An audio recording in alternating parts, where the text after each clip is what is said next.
Assalamualaikum warahmatullahi wabarakatuh. Selamat pagi anak-anakku. Mudah-mudahan hari ini kalian tetap sehat dan tetap semangat. Seperti biasa, sebelum kita mengawali aktivitas kita berdoa dulu agar apa yang kita lakukan hari ini senantiasa dimudahkan oleh Allah Subhanahu wa taala. Berdoa dipersilahkan.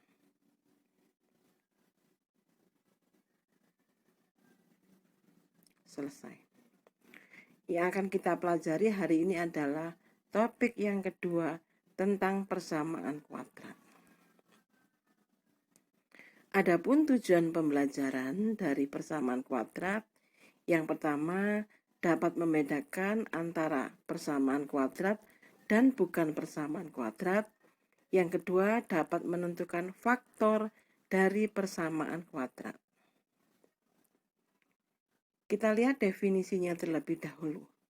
Persamaan kuadrat adalah suatu persamaan dari variabel yang mempunyai pangkat tertinggi 2. Sehingga bisa ditulis dalam bentuk umum AX pangkat 2 ditambah BX ditambah C sama dengan 0. Di mana A, B, dan C anggota bilangan real dan A tidak boleh sama dengan 0. Kenapa? Kalau di sini A-nya sama dengan 0, dia akan menjadi persamaan linier. Jadi bukan persamaan kuadrat lagi. Jadi dituliskan A tidak boleh 0 ya anak-anak ya. Di mana A merupakan koefisien dari X pangkat 2 dan B merupakan koefisien dari X dan C-nya adalah konstanta. Kita lanjutkan. Perhatikan beberapa contoh berikut ini. 3X kurangi 6. Dia termasuk persamaan linier karena X-nya tidak ada pangkatnya. Jadi kalau tidak ada pangkatnya, itu menunjukkan pangkat 1. Kedua, 5A tambah 2 sama dengan 2A kurangi 7. Sama, di situ variabel A-nya juga tidak ada pangkatnya.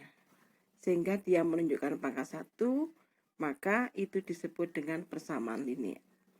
Yang ketiga, X pangkat 2 sama dengan 16. Ada variabel X berpangkat 2, sehingga disebut persamaan kuadrat. Yang D, B pangkat 2 kurangi 5B kurangi 14. Ada variabel B berpangkat 2, maka dia disebut persamaan kuadrat. Yang terakhir, 3X pangkat 2 kurangi 7X tambah 4 sama dengan 0. Ada variabel X yang berpangkat 2 juga, sehingga disebut dengan persamaan kuadrat. Sudah anak-anak bisa membedakan antara persamaan linier dan persamaan kuadrat? Jadi kalau persamaan linier ada variabel yang berpangkat 1, sedangkan persamaan kuadrat ada variabel yang berpangkat 2. Sekarang pemfaktoran persamaan kuadrat. Kita cari bentuk yang A pangkat 2 kurangi B pangkat 2. Seperti beberapa waktu yang lalu di kelas 8, kalian sudah diajarkan pemfaktoran. Nah, kali ini saya hanya mengulang kembali dan mengingatkan bahwa bentuk ini disebut selisih 2 kuadrat. Jadi, ada 2 bentuk kuadrat, tanda hubungnya adalah selisih. Maka untuk mencari faktornya adalah seperti ini. Ini adalah A pangkat 2, maka di sini A. Di sini A. Kemudian di sini B. Kuadrat di sini B, di sini B. Tandanya selalu positif dan negatif. Jadi penjabaran dari pemfaktoran bentuk selisih kuadrat adalah ini. Maka X pangkat 2 kurangi 16, akarnya X kuadrat adalah X, letaknya di depan. Akarnya 16 adalah 4, tandanya selalu positif dan negatif. Bisa ya anak-anak ya. Kemudian yang kedua, 4X kuadrat kurangi 64. Akarnya 4, 2. Akarnya X kuadrat adalah X sehingga ini jadi 1. 2X, akarnya 64 adalah 8, tandanya positif dan negatif. Sama, yang ini juga. Ini gandeng. Nah, sehingga akarnya adalah 3X.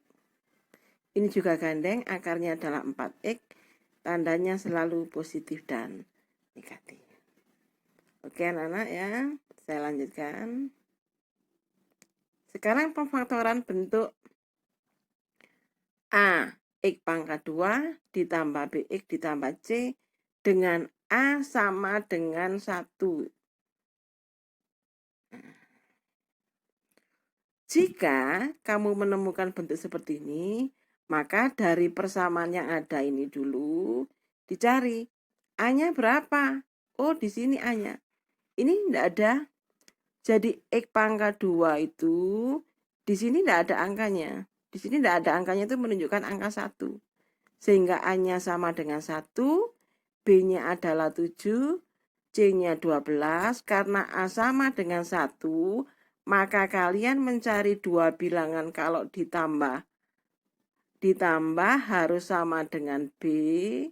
Kebetulan B-nya 7 dan kalau dikalikan hasilnya harus C. Ya. Dari mana mendapatkan angka itu? Itu mendapatkannya dari perkaliannya.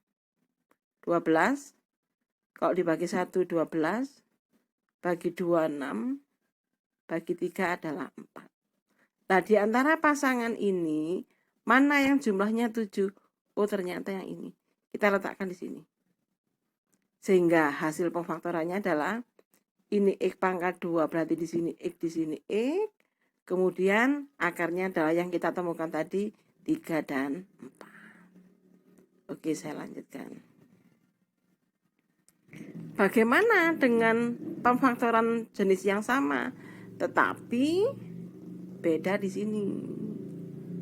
Maka sama, kita mencari A-nya dulu, A-nya 4, B-nya 10, C-nya 6. Karena A tidak sama dengan 1, maka kita cari dua bilangan kalau ditambah B. Jadi cari dua bilangan kalau ditambah sama dengan B. Tetapi kalau dikalikan harus A kali C. A-nya 4, C-nya 6, maka kalau dikalikan 24.